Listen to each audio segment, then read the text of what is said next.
बघा मंडळी, चित्र काढतो की नाही आपण, अगदी तसा नजारा आहे बघा इकडे. वाव. म्हणजे आम्ही अर्ध्यावरती आलेलो आहे. खूप चालावं लागतंय, जवळजवळ 2 किलोमीटरचा जंगल वॉक आहे आणि आता मध्यावर आहे आणि तुम्हाला आवाज येत असेल आजूबाजूचा.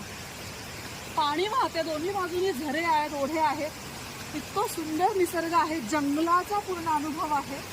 वेगवेगळ्या पक्ष्यांचे आवाज पण येत आहेत आणि वेगवेगळी प्रजातीची झाडं या ठिकाणी आहेत. त्याची बोटॅनिकल नेम असेल किंवा माहिती असेल ती जागोजागी लावलेली पण आहे. तर त्याचाही तुम्हाला या सफारीमध्ये अभ्यास करता येऊ शकतो. आणि मला वाटतं अजून एक 15 ते 20 मिनटं चालल्यानंतर आपण डेस्टिनेशनला पोहोचणार आहे. सो याना केव्स, या ना लवकर.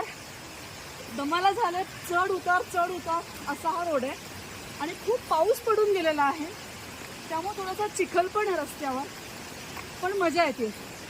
चला बघूया. बघा मंडळी, किती सुंदर झरे, नाले, ओढे आहे इकडे. इथपर्यंत चालत यायचं आहे आणि इथून पुढे आता पायऱ्या चालू होणार आहेत. बोर्ड्स भरपूर आहेत पण आपल्याला कोणताही बोर्ड वाचता येत नाही आहे. आता इथून पुढे जवळजवळ 250 पायऱ्या आहेत. इकडून पायऱ्या चढायला स्टार्ट करायचं आहे. 200-250 पायऱ्या आहेत जवळजवळ.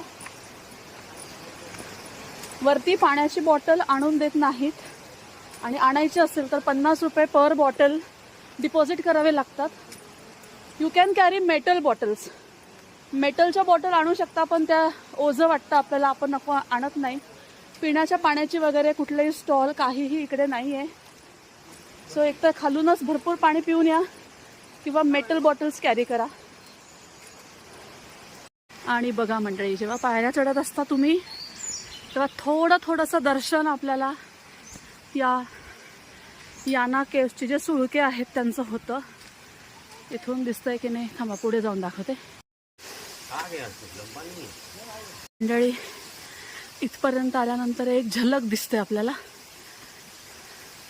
हा छोटा सुळका आहे, मला वाटते अजून पुढे खूप मोठा एक शिखर आहे, तो बघायचा आहे. अजून पायऱ्या बाकी आहेत, जवळजवळ अजून 100 पायऱ्या आहेत. चलते रहो.